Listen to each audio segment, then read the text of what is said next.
La voix et la musique de l'âme, bienvenue dans Rencontre avec une voix. J'ai le plaisir de vous retrouver aujourd'hui pour ce nouveau numéro de cette émission avec comme invité exceptionnel la comédienne Chantal Massé. Merci beaucoup de me recevoir. Merci à vous. Et je souhaiterais dédier ce numéro à mon petit garçon que j'ai eu 2 août, mon cher petit Gavin. Je t'aime papa, t'aime très fort. Voilà, je voulais faire cette petite dédicace pour mon fils. Aujourd'hui donc vous allez en savoir plus sur cette comédienne qui a certainement dû bercer toute votre enfance dans de diverses séries à la télévision ou dans de nombreux dessins animés. Si je te reprends à traîner dans le parc, tu vas te recevoir un coup de pompe taille 34. Tu es prête pour la fête? Oui. Est-ce que tout va bien? Eh, vas-y Molo, nulard, c'était pas mon idée, d'accord? Moi, c'est Haruhi Suzumiya. Ou peut-être dû participer à vos frayeurs dans une certaine saga d'horreur qui est sortie assez récemment d'ailleurs. Mais tout de suite, on va lui demander tout d'abord qu'est-ce qui lui a donné envie de devenir comédienne. Alors, en fait, j'hésitais entre deux choses. Devenir océanographe, et je rêvais de travailler sur la Calypso avec Cousteau. Et j'avais 12 ans à l'époque. Et bon, tout en ayant envie déjà d'être comédienne. Hein. J'avais ça toujours dans la tête. Et en fait, j'ai écrit au bureau à Paris. Et ils m'ont répondu que sur la Calypso, Jacques-Yves Cousteau n'acceptait pas les femmes. Que la place des femmes, c'était au bureau à Paris. J'ai dit, mais moi, dans ce bureau, mais j'avais de la vie. Donc, j'ai pas du tout pensé qu'éventuellement, il y avait peut-être d'autres océanographes, enfin, d'autres sociétés qui auraient pu m'accueillir. Moi, je ne connaissais que Jacques-Yves Cousteau, dont je regardais tous les reportages, tout le temps. Et puis donc, cette envie d'être comédienne, en fait, quand j'étais petite, mes parents n'étaient quasiment jamais là, donc j'étais un petit peu seule. Ma sœur était à Toulouse parce qu'elle était danseuse, enfin elle se préparait à être danseuse étoile. Et donc je m'enfermais dans ma chambre, soit je dessinais, soit j'arrivais à trouver des pièces de théâtre que je jouais toute seule, en faisant tous les personnages. Et j'adorais ça, donc je me suis inscrite à tous les clubs de théâtre de collège, du lycée, etc. Puis après est venu le bac et mon père et mes parents m'ont dit « Qu'est-ce que tu veux faire ?» Il fallait décider, il fallait leur dire. Ma mère, c'était facile. Je lui ai dit « Maman, je veux être comédienne. » Elle m'a dit « Écoute, je comprends, il n'y a pas de souci. Je préfère que tu fasses quelque chose que tu aimes vraiment plutôt que d'avoir des chômeurs malheureux. » Et mon père a dit « Mais c'est hors de question, c'est un métier de pute. Ok, les gros clichés. » Et il m'a dit, moi je veux que tu fasses médecine, pharmacienne, avocate, enfin quelque chose qui fait bien socialement, quoi, avec une belle étiquette. Genre je suis fière, ma fille est avocate, ma fille est pharmacienne. Et moi j'ai dit, fuck. Donc il m'avait posé une condition, il m'a dit, si tu as ton bac avec mention, d'accord. Pas de souci, j'aurai mon bac avec mention. Et je me suis cassée. Et donc je suis montée à Paris, 17 ans, complètement paumée. Sortie de ma petite campagne du sud-ouest, je ne savais pas ce que c'était être gay, je ne savais pas ce que c'était un joint, enfin je ne connaissais rien. À 20 ans, j'étais l'équivalent d'une gamine de 12 ans ici, maintenant à notre époque, en question maturité, quoi. Donc j'étais vraiment une gosse. Donc c'était assez douloureux, j'avoue, parce que j'étais complètement paumée, j'étais pas sevrée, on va dire, donc j'arrêtais pas de faire des malaises vagos. Dès qu'il y avait le moindre choc, hop, je tombe dans les pommes. Tellement j'étais aux aguets et tout. Et en même temps, folle de joie, j'avais pas un radis. Je me payais mes cours avec... je bossais au Burger King, ça a été mon premier emploi. Après, j'ai eu la chance d'être appelée pour des essais sur une pièce de théâtre qui s'appelait Alerte-toi, qui a été mise en scène par Régis Braun. Donc je sais pas s'il existe toujours, ce monsieur. Et on devait faire une tournée dans les îles, puisque ça parlait d'une alerte de cyclonique à l'île de la Réunion. Et mon père vient de l'île de la Réunion, donc je trouvais ça un petit clin d'œil sympa. Et j'ai fait un essai, ils m'ont dit, tu fais comme si tu racontais une histoire à un enfant. Ok, bon, j'ai fait comme si. Ils m'ont dit, c'est bon, c'est toi. Super. Donc j'ai joué cette pièce-là au Théâtre Hébertot. Le dernier jour, on a failli ne pas jouer parce que la prod s'est cassée avec la caisse. Donc le théâtre nous a refusé l'entrée, mais le public commençait à s'échauffer un peu dans la salle, ils avaient payé leur place, on ne pouvait pas les rembourser. Donc finalement, le Théâtre Hébertot nous a laissé entrer. Et il y a une petite anecdote par rapport à cette pièce, c'est que, comme je l'ai dit, ça se passe pendant une alerte cyclonique. Alerte 3, c'est le plus haut niveau. Et donc, un soir, il y avait un méga orage. Nous, on entendait sur le plateau, malgré les murs du théâtre. Et il y a une partie du décor qui s'est effondrée à un moment où on entendait la foudre tomber dehors. Donc, c'était mais parfait. Donc, je trouve que les hasards de la vie, parfois, c'est amusant. Enfin, je crois pas au hasard, mais bon. Je crois qu'il n'y a pas de hasard, mais des rencontres, des rendez-vous. Voilà, puis après, j'avais plus de boulot. Donc, j'ai consulté une voyante pour lui dire, voilà, qu'est-ce que je vais devenir. Et elle m'a dit, écoutez, allez voir Madame Lignon au cinéma Pathé rue d'Odessa. Et donc j'ai travaillé comme caissière dans un cinéma. En même temps, je travaillais aussi comme vendeuse dans une boulangerie. Et puis, ça me permettait de me payer mes cours, mon loyer, patin à couffin. Et puis tous les à côté, quoi. Puis me meubler parce que j'avais un appart avec juste un sommier au départ. Donc j'ai commencé comme ça, un petit appart avec un sommier, c'est tout. Il y a une de mes tantes qui m'a offert un chauffage parce que j'avais pas de chauffage, des casseroles, un peu de vaisselle, enfin voilà. Donc c'était système D, mais j'étais jeune donc je pouvais. Là maintenant je peux plus. Pourtant je suis prête à recommencer from scratch, comme on dit, en repartant en Australie. Et puis après, de fil en aiguille, grâce au théâtre, la pièce que j'avais jouée, Alerte 3, donc il y avait la comédienne Edith Barejoana qui doublait à l'époque la grande comédienne chinoise Gong Li. Je ne suis pas sûre que ça vous dise quelque chose, mais c'était une star et une magnifique actrice. Donc un jour, je reçois un appel d'une certaine Mathilde, à l'Européenne de doublage, qui me dit, voilà, il y a Edith Barejoana qui nous a donné vos coordonnées, on cherche des voix d'enfants, parce qu'à l'époque, je parlais comme ça, j'étais tellement timide que je me cachais derrière une petite voix, je n'osais pas parler, j'étais très introvertie, extrêmement timide, donc je me cachais derrière ce personnage de petite fille, de femme-enfant, quoi. Et donc elle me dit, voilà, il y a Jenny Girard qui voudrait vous rencontrer. Jenny Girard, c'était la directrice de l'Européenne de doublage à l'époque.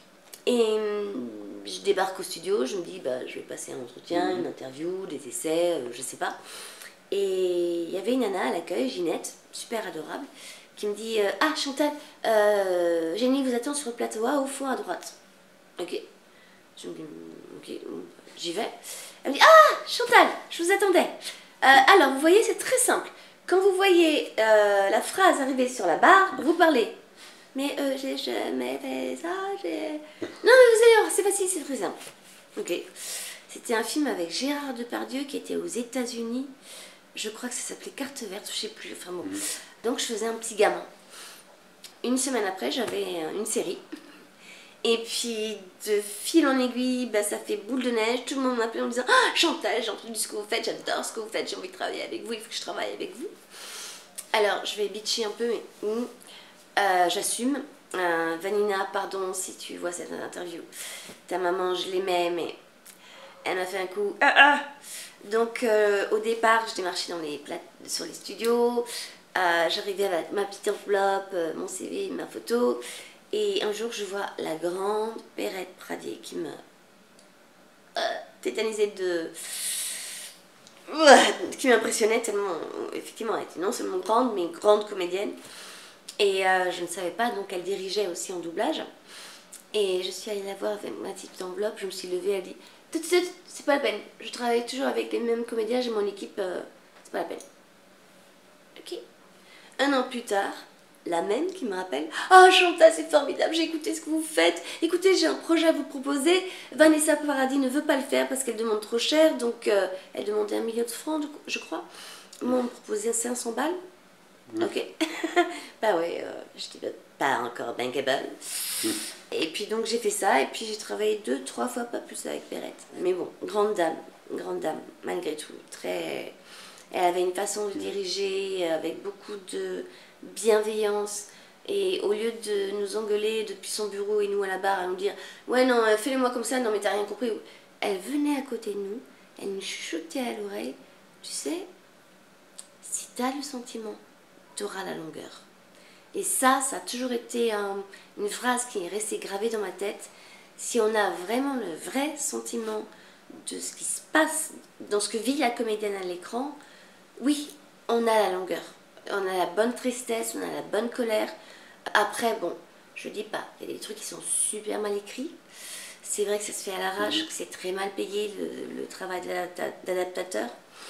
Donc parfois il n'y a pas de détection. La détection, c'est ce qui vient avant l'écriture du texte, où il y a quelqu'un qui spécialement regarde sur un écran informatique l'image et sur une bande rythmo donc qui marque les labiales, les semi-labiales, les ouvertures et fermetures de bouche en général, quoi. Et donc il y a des signes pour chaque les B, les V, les F, les P, les B, les M, tout ça, ça a un signe particulier. Et donc ça se fait de moins en moins, cette détection. Donc les auteurs, ils y vont un peu à l'arrache, à l'image, en disant, ça a l'air d'être en place. Donc on se retrouve parfois avec des trucs où on se dit, mais elle parle pas, elle regarde, moi je dois parler, donc il y a un souci là. Donc ça m'est arrivé récemment sur Les Feux de l'amour, où c'était toute une phrase, alors qu'en fait il y avait 3 arrêts dedans.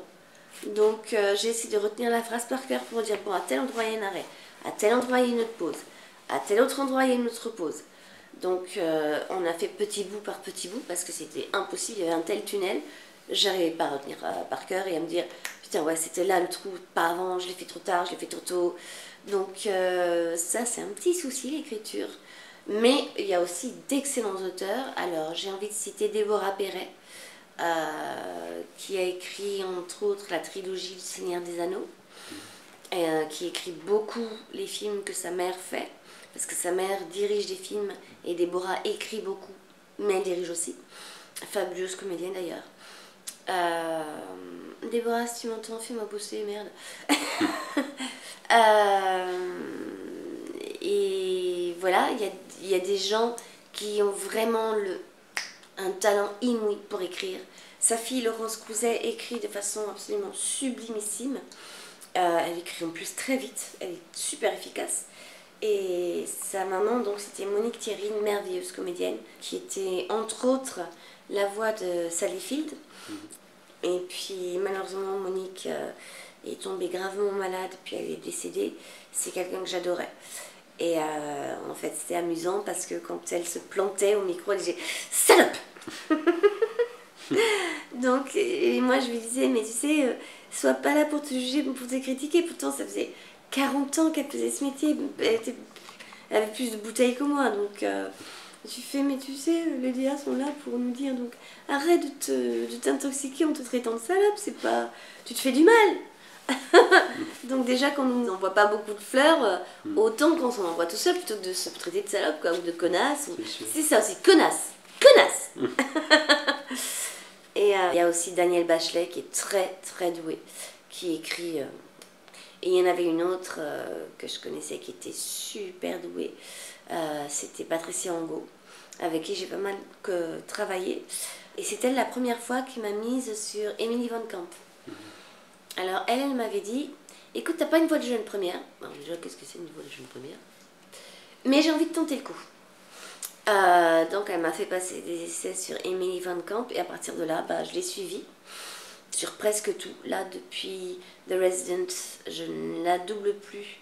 Parce qu'en fait, ce qui s'est passé, j'ai demandé à TF1, mais j'ai même pas été appelée pour des essais, prévenue ou quoi que ce soit. Donc, qu'est-ce qui s'est passé?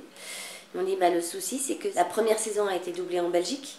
Donc, on ne pouvait pas refaire la distrib. Donc, on a gardé la voix belge. Et puis après, sur le dernier Captain America, j'ai passé les essais et on m'a dit, t'es pas assez badass. Ok, mais je peux si je suis bien dirigée. Normalement, c'est au DA de m'amener à ça. Donc j'ai appelé le DA pour lui dire, mais attends, mais tu m'as fait foirer mes essais, quoi. Donc c'était à toi de me dire, de me donner les bonnes directions. Donc bon, en fait, pas grave. Je suis pas rancunière, vous inquiétez pas. Oui, pourtant tu l'avais doublé dans les 2 films Captain America, le Soldat de l'hiver et Civil War. Oui. Et pour la série Captain America et Falcon et le Soldat de l'hiver, elle apparaît, mais c'est là que tu as arrêté de la doubler. Voilà, sur le Soldat de l'hiver que j'ai pas fait. Mais sinon, je l'ai faite ensuite sur Brothers and Sisters, sur Everwood, sur Revenge. Et sinon, une troisième comédienne que j'ai eu la chance de doubler pendant plusieurs années, c'était Rose Byrne, qui était dans la saga Insidious. Et bon, qui n'a pas fait que ça, qui a fait aussi une magnifique série Damages avec Glenn Close, où là j'ai eu la chance de le faire et c'était formidable. Donc j'ai eu pas mal de comédiennes attitrées, mais jamais de comédienne célèbre qui fasse que je rentre dans l'univers du 35 dans le doublage. Parce que dans le doublage aussi, il y a une scission entre produits télé et produits cinéma. Et moi, j'ai pas cette chance d'avoir réussi à me faufiler dans le milieu cinéma, parce que c'est beaucoup mieux payé. On a beaucoup plus de temps pour travailler, on peut refaire autant qu'on veut, vraiment travailler sur son personnage, chercher des choses, proposer des choses. Alors que pour tout ce qui est téléfilm, séries, animation, etc., il faut carburer, quoi. Le temps, c'est de l'argent. Donc on a intérêt à être efficace. On voit la boucle une fois, deux fois, à la rigueur, on l'a fait. Éventuellement, on la refait encore une fois, basta. Il faut que ce soit bon. Donc, pas de temps à perdre. Donc, on ne pardonne aucune erreur. Donc, j'avoue que là, c'est très difficile pour les jeunes qui démarrent, même s'il y a des pépites. Mais pour beaucoup, je dirais que très honnêtement, ils n'ont pas leur place dans ce milieu. Ce ne sont pas des comédiens ou des comédiennes. Je connais un DA que je nommerai pas, qui m'a dit « Je te contacterai ». En gros, ne compte pas sur moi, je te rappellerai pas. Je suis pas du pain, c'est pas un vieux singe qu'on apprend à faire à la grimace. Et lui, je sais qu'il fait travailler beaucoup de chanteuses et d'influenceuses, de blogueuses. Voilà, donc comédienne d'où, j'en sais rien. Mais bon, moi j'ai quand même travaillé pendant plus de 5 ans en faisant diverses écoles de théâtre. J'ai commencé par le cours Simon, 2 ans. Après, j'ai fait les ateliers avec Jack Walzer en anglais. Après, j'ai été dans un autre cours. Après, j'ai été aussi faire des stages en Belgique, à l'école Parallax. Régulièrement, je me forme à des stages AFDAS ou pour rencontrer des directeurs de production, des RDA, c'est-à-dire des directeurs de casting, ce sera plus simple. Mais on les appelle maintenant RDA, donc voilà. Parce qu'il y a les directeurs artistiques et les RDA, eux, qui sont pour l'image. Et puis j'ai eu pas de bol, quelque part, parce que quand j'étais au Théâtre Liberto, il y a un des plus gros agents à l'époque de Paris qui est venu me voir, c'est Margot Capelier. Il y avait 2 gros agents à l'époque. Margot Capelier, qui à la base était directrice de casting et qui est devenue agent. Et il y avait Dominique Besniard. Tout le monde se battait pour être ou chez l'un ou chez l'autre. Et donc, je reçois un coup de fil. Oui, bonjour, c'est Margot Capelier, j'aimerais beaucoup vous rencontrer, je crois que j'ai un truc pour vous. Waouh, Margot Capelier. Dis donc. Et je débarque, elle dit Oh, I think I know where I've got our Louison. Ok. Do you speak English? Yes. Ok. C'était pour jouer dans les années-lumière de Bernardo Bertolucci. Sauf que, comme je n'étais pas vraiment au courant de comment ça se passait, j'ai débarqué en short, chemise, alors que c'était un film d'époque. Et je ne savais pas qu'il faut un peu être le personnage quand on se présente à un casting. Et quand il m'a vu, il m'a dit « Ah mais non, elle a 18 ans, vous en faites 12 ». Ah, d'accord. Et ça, quelque part, ça a toujours été un problème et un avantage, je dirais. C'est que j'ai toujours fait 10 ans de moins que mon âge. Donc c'est vrai qu'à l'image, on n'a jamais trop su dans quoi me placer. Parce que mère de famille, je ne suis pas assez crédible, je ne fais pas assez femme. Éventuellement la sœur de, la copine de, mais ou alors maman d'un bébé, de nourrisson, mais voilà quoi, on ne sait pas du tout dans quelle case me mettre, parce qu'en France malheureusement on fonctionne beaucoup avec les cases, il faut rentrer dans les cases, sinon t'es nulle part. Et moi je rentre dans aucune case, c'est pratique. Donc voilà, et puis comme je vous disais, il y a l'âge qui joue autant au niveau du doublage qu'au niveau du tournage. Là, je suis dans ce qu'on appelle un tournage dans le tunnel de la femme de 50 ans. C'est-à-dire qu'entre 50 et 65 ans, il n'y a plus rien, sauf pour les stars, genre Sophie Marceau, qui en fait toujours appel, ou Monica Bellucci, enfin, toutes ces nanas qui se sont fait un nom très jeune. Donc, et très rapidement, quoi. Enfin, Monica Bellucci, peut-être moins jeune, mais grâce à Vincent Cassel, oui. Donc ça a aidé. Mais sinon, voilà, entre 50 et 65 ans, on est un peu mortes les comédiennes dans le cinéma. Ce que je trouve dommage, parce qu'il y a plein de rôles qu'on pourrait faire, qu'on donne à des mecs. Alors que moi, je trouve que quel intérêt qu'un médecin soit forcément un mec? Quel intérêt qu'un juge soit forcément un mec? Ou qu'une infirmière, enfin un infirmier soit forcément un mec? Un avocat forcément un mec? Pourquoi on ne change pas un peu, distribuer davantage? Parce que très souvent dans les films, ce que je remarque en tout cas en France, c'est que, bon, aux États-Unis c'est pire, hein, mais quoi, il y a 10 rôles de mecs pour un rôle de nana, quoi. À moins que ce soit un film de nana fait par des nanas, avec des nanas, comme une qui défend très bien le cinéma féminin, c'est Audrey Lamy. Voilà, il y a aussi Lucien Jean-Baptiste qui défend beaucoup la différence sociale, la fraction sociale, avec beaucoup d'humour, et moi j'adore ce qu'il fait. J'aime aussi beaucoup, j'adore Albert Dupontel. Ses films me font péter de rire, quoi, mais j'adore. Je suis fan. Et Albert, je vous en supplie, ça fait des années que je vous écris, si vous m'entendez, appelez-moi. Pourtant, je connais un pote hein, qui est dans quasiment tous ses films. Et je lui ai dit, mais tu peux pas provoquer une rencontre? Non, je suis désolée. Ok, d'accord. Donc c'est pour ça, dans le métier, on est vraiment tout seul. Quand on dit, ouais, la grande famille du doublage, la grande famille du cinéma, on est tout seul. À moins d'être, comme je disais, la copine de, la fille de, la nana de... C'est pas du tout par amertume que je dis ça, j'ai aucune amertume. Mais c'est juste que, ouais, ça fout les boules de se dire, putain merde, mais allez sur mon site, visitez mon site, vous verrez ce que je peux faire. Je pense qu'avec 35 ans de métier, j'ai une palette émotionnelle assez large. Il y a plein de trucs que je peux faire, que je peux proposer. En plus, j'ai énormément travaillé dans le doublage, ce qui est une excellente école pour travailler, pour apprendre, parce que on a la chance de faire des personnages qu'on ne ferait jamais dans la vie, jamais à l'écran. Par exemple, je peux très bien aujourd'hui faire une obèse, demain une blonde aux yeux bleus d'1m80. D'ailleurs, Émilie Van Camp est très grande, elle fait 1m80, donc voilà. Donc plein de trucs qui nous apprennent à élargir notre palette de jeux, notre palette émotionnelle. Et ça, je trouve que le doublage, c'est peut-être la meilleure école de théâtre, entre guillemets, de jeu, de comédien en tout cas. Après, bon, maintenant, il commence à y avoir d'excellentes écoles de comédie, comme par exemple Écart, une excellente école. Et j'ai appris aussi que Ludivine Sagné, qui était une pote quand on travaillait ensemble dans le doublage, mais qui m'a un peu zappé du moment qu'elle est devenue une star. Pardon Ludivine, je t'aime beaucoup, mais c'est vrai, c'est pas juste. Qui elle-même a ouvert une école à Montfermeil, mais davantage sur le jeu de comédien et sur la réalisation. Donc ça m'intéresserait beaucoup d'aller dans son école, mais bon, c'est trop cher. Mais en revanche, je suis en train de travailler sur un scénario, où il y a un rôle que j'aimerais lui proposer, si éventuellement j'arrive à la contacter. Enfin, j'ai une adresse mail où je peux la contacter, mais bon, peut-être que ça vaudrait mieux que ça passe par son agent. Donc voilà, en gros.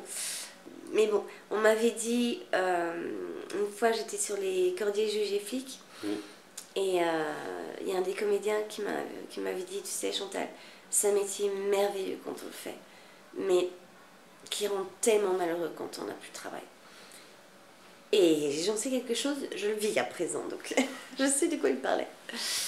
Donc voilà, j'ai essayé de rencontrer plein de gens, ça s'est pas fait. C'est très difficile, à moins d'être coopté, de rencontrer qui que ce soit dans le milieu. C'est très fermé, c'est très blindé, c'est... voilà, alors que il suffit d'être la fille de Johnny Depp et Vanessa Paradis et toutes les portes s'ouvrent, quoi. Elle est partout. La petite Rose Depp, je crois. Lily Rose Depp. Lily Rose Depp, ouais. Elle est partout. Elle est mannequin, elle est comédienne. Et gérée pour des marques. Et gérée pour des marques. Voilà, ben moi je suis pas la fille de Johnny Depp, je suis pas la fille de Vanessa Paradis non plus. C'est pas grave.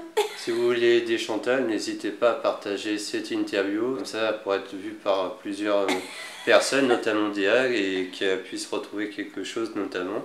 Donc n'hésitez pas à partager s'il vous plaît si vous voulez l'aider, à partager sur tous différents réseaux sociaux. Non, c'est drôle. Merci pour elle.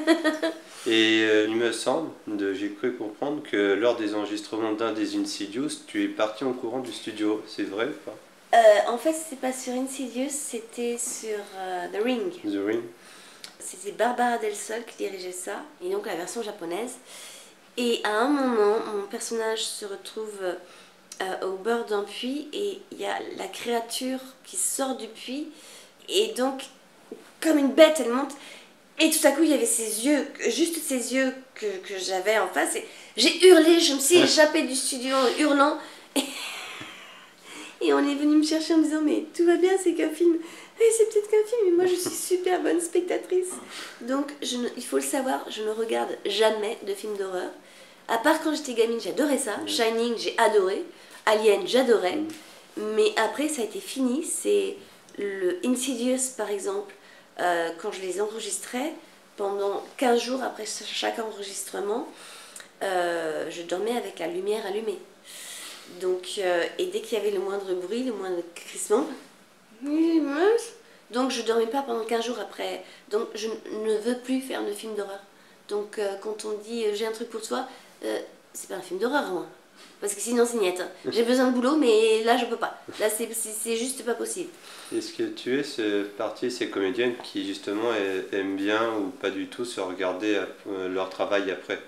Pas particulièrement. Si j'ai regardé Revenge parce que j'avais adoré la série et que lorsque j'enregistrais, je n'enregistrais que mes scènes. Je me suis dit putain cette série elle est vachement bien donc j'aimerais connaître toute l'histoire. Donc je me suis acheté le coffret DVD pour voir toute l'histoire. Idem pour Damages parce que la série est canon, top, super bien réalisée, super bien jouée. Et puis pour moi ça a été vraiment le pied à interpréter quoi. Ces deux séries là, Damages et Revenge, ça a été peut-être mes deux séries les plus magiques pour moi, qui m'ont vraiment apporté beaucoup en tant que comédienne, qui m'ont fait vachement avancer dans la palette d'émotions. Avec Rose Byrne, j'ai appris à avoir de l'autorité, et Millie Van Camp aussi, parce qu'elle a quand même un rôle limite garce dans Revenge. Enfin, c'est la revanche à tout prix, donc voilà. Donc elle est très dure, elle est déterminée, donc c'est quelque chose que je n'ai pas naturellement. Donc ça m'a beaucoup aidé à développer cet aspect de mon jeu. Comme dans Damages aussi, où elle joue une avocate qui doit faire face à Glenn Close, qui la manipule, qui l'utilise. Et au départ, c'est une petite oie blanche qui se laisse faire, qui ne voit pas trop où elle met les pieds. Et puis petit à petit, elle commence à prendre de la bouteille aussi face à Glenn Close et à commencer à s'imposer. Et vers les dernières saisons, elles sont en procès avec deux clients différents, l'une contre l'autre. Et là, Rose Byrne est épatante parce qu'elle a été très froide, très dure, très déterminée. Donc moi, il fallait que je trouve ça en moi, que je n'avais donc pas naturellement. Parce que je suis une petite chose douce et gentille. Voilà. Tout ça mis à part, bah, j'avoue que j'aime ce métier plus que tout au monde. Alors même si je me reconvertis actuellement vers la photo, je pense que toute ma vie je serai comédienne. Je veux pas, je suis comédienne, enfin je suis une artiste dans tous les sens, j'écris, je peins, je dessine. Donc oui, je suis une créatrice, je suis très créative et j'ai besoin de ça. Donc un travail dans un bureau, moi je me flingue, c'est même pas la peine. Ou travailler à la poste, non, même s'ils ont le 1% patronal pour le logement, non, merci, je pourrais pas. Bon, peut-être le contact avec les gens, oui, ça me ferait plaisir. Discuter, papoter avec les gens, mais je crois que je me ferais virer parce que je mettais trop de temps sur mes tournées à discuter avec les uns les autres. Mais ça, le contact avec les gens, j'adore ça. Et c'est pour ça que je suis un petit peu malheureuse en doublage, parce que, à part les Feux de l'amour que je continue à faire jusqu'au mois de février-mars, après on s'arrête, après je sais pas ce que ça va devenir. Mais je sais pas si on continuera, si on reprendra ou si ça s'arrête définitivement. Mais ça me manque de faire d'autres projets de doublage comme avant, parce que j'adorais rencontrer une nouvelle équipe, travailler avec de nouveaux comédiens, de nouveaux théâtres, avec chacun sa façon de travailler, de diriger. Donc c'était hyper intéressant et très enrichissant de sentir cette façon différente de diriger, de t'amener là où le DA veut t'amener. Et chacun a sa méthode. Il y en a qui le font dans beaucoup de bienveillance. Il y en a d'autres, c'est putain, mais tu vois pas que. Ok, tu me parles encore une fois comme ça, je me casse. Il y a un DA à qui j'ai fait ça. Je lui dis, tu me parles une fois comme ça encore. Une fois, je me casse. Et tu te démerdes avec ton film. Donc voilà, mais non, il y a un moment, il faut aussi ne pas se laisser marcher sur les pieds, ne pas baisser son froc sous prétexte que ah oui, mais j'ai peur parce qu'après il ne me rappellera pas. Bah oui, mais il y a d'autres DA et puis voilà quoi. Donc ils sont d'ailleurs de plus en plus nombreux, il y en a plein que je connais pas. Il y a toute une nouvelle génération de trentenaires, 30-40 ans qui ont débarqué, qui sortent de je ne sais pas où, et que j'essaie de contacter, de séduire, parce que notre métier c'est la séduction avant tout. C'est pas facile de se faire connaître par des gens qui ne me connaissent pas. Et puis pour eux, je dirais pas que je suis une has-been, mais un peu. Je fais partie d'une autre génération qui n'est pas la leur, donc c'est difficile de les convaincre, au moins de m'essayer, de me proposer une guest pour voir ce que je fais, ou au moins d'aller sur mon site pour avoir une idée de ce que je fais. Parce que sans aucune vanité, je pense que j'ai quand même 35 ans de carrière, donc 35 ans d'expertise dans le métier. Je pense qu'on a tous un secteur d'expertise. Et le mien, c'est celui-là. Donc ça, c'est clair. Donc, me dire, ah, j'ai rien qui matche avec toi en ce moment, je me dis, attends, t'as pas été voir mon site. Parce que je vois à la télé, quand je vois les séries ou des films, des nanas entre 15 et 30 ans, mais il y a pléthore, quoi. Et moi, c'est mon créneau vocal. Mais ce qu'on me répond, c'est « Ouais, attends, je vais pas mettre une vieille pause sur une gamine de 30 ans. Pourquoi je te prends avec toi, d'ailleurs ?» Bah justement parce que j'ai 35 ans d'expérience. Et je te ferai des trucs qu'une nana de 30 ans ne te fera pas. Ou qu'une nana de 20 ans ou 15 ans ne te fera pas. Parce qu'elle n'a pas la maturité, le jeu, ce que moi j'appelle l'intelligence du jeu, sans me vanter de dire ouais, elles n'ont aucune intelligence. Si, comme je l'ai dit, il y a des pépites, il y a des nanas extraordinaires, des gamines qui débarquent, on se dit mais ce sont des ovnis tellement elles sont exceptionnelles. Je pense par exemple à la fille de Déborah Perret, Rebecca Benamou, qui tournait dans Ici tu commences, entre autres, et qui cartonne parce que c'est une putain de comédienne. En plus elle est belle, elle a des yeux sublimissimes. Et elle a un talent mais incroyable quoi. Parce que est-ce que le fait d'avoir participé à la série Buffy dans les vampires dans laquelle tu prêtes ta voix à Michel, je te laisse prononcer Michel Trachtenberg. J'avais peur d'écorcher le nom. Et c'est vrai que cette série t'a permis d'ouvrir sur d'autres films et séries. En fait, pas vraiment. Ce qui s'est passé, c'est qu'on m'appelait énormément, encore, toujours, pour des voix d'enfants, en me disant, ouais, tu les fais tellement bien. Sauf que le problème avec les voix d'enfants, c'est que pour les rôles importants, on prenait de vrais enfants. Donc moi, j'avais des miettes. Et c'est pour ça qu'à un moment, j'ai dit, j'en ai marre. Ma carrière tourne en rond. Et comme j'étais happée vraiment par le doublage, que ça venait de partout, le boulot tombait tout seul, j'ai complètement cessé de passer les castings, de garder le contact avec les directeurs de casting, etc., de me rechercher un agent. J'avais pas le temps de toute façon. Et c'est un piège dans lequel je suis tombée quelque part. Parce que, je sais pas si vous avez déjà entendu parler de la grève actuellement aux États-Unis. Si, la grève des acteurs. Voilà, à cause de l'intelligence artificielle.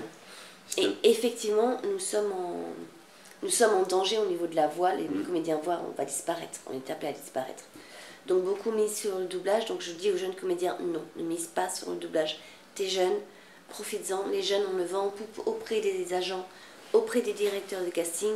On ne demande quasiment que ça, 16-25 ans. Et donc l'intelligence artificielle est une menace pour votre profession? Une vraie menace réelle. Et beaucoup de gens, je pense, ne prennent pas la mesure de cet impact-là. Parce qu'il y a des studios qui achètent ou qui construisent à tire-larigot, alors que les comédiens voix sont appelés à disparaître. Je sais déjà qu'il y a des sociétés qui prennent des jeunes comédiens qui sont un peu naïfs, malheureusement pour eux, parce qu'ils se disent « Ah, super, je vais bosser !»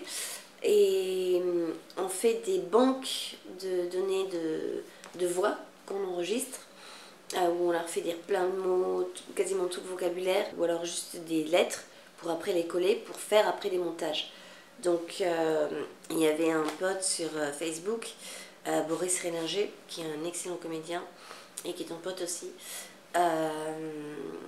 qui alertait par rapport à ça en disant mais moi j'ai vu Tom Cruise voir refabriquer en français, en espagnol, en italien, en toutes les langues, juste avec un seul sample de sa voix. Juste un échantillon de sa voix originale qu'on a pu traduire dans toutes les langues qu'on voulait. C'est pour ça la grève aux États-Unis entre autres, parce qu'il y a des comédiens qui se sont aperçus qu'ils étaient crédités en tant que narrateurs sur des documentaires qui n'ont jamais enregistré de leur vie. Donc on arrive avec des mots enregistrés comme là tout ce que je suis en train de dire. Si quelqu'un récupère la bande son avec ma voix, il peut faire du Chantal Massé sur ce qu'il veut. Donc le danger est là. Et oui, effectivement, je pense que les comédiens au niveau de la voix, nous sommes appelés à disparaître. Je ne veux pas être pessimiste, mais je pense que le doublage a encore 5 ans, maximum 10 ans de beaux jours devant lui. Mais après, c'est fini. C'est fini. L'intelligence artificielle sera tellement au point. Déjà, on le voit au niveau de l'image, c'est quand même excellent ce qu'on arrive à faire. Mais là, au niveau de l'intelligence artificielle voix, ils sont encore plus loin, au niveau largement dessus. Donc oui, au niveau de la voix, on est quasiment amené à disparaître. Donc moi, je leur dis à ceux qui disent bah ouais, mais j'ai rien qui match pour toi, ou j'ai pas dit qu'on travaillerait pas ensemble, mais là, laisse le temps, ouais, mais le temps, j'en ai pas. Je leur dis, dans 5 ans, reviens me voir, on en reparle. Qui demande de l'aide à qui? Donc voilà.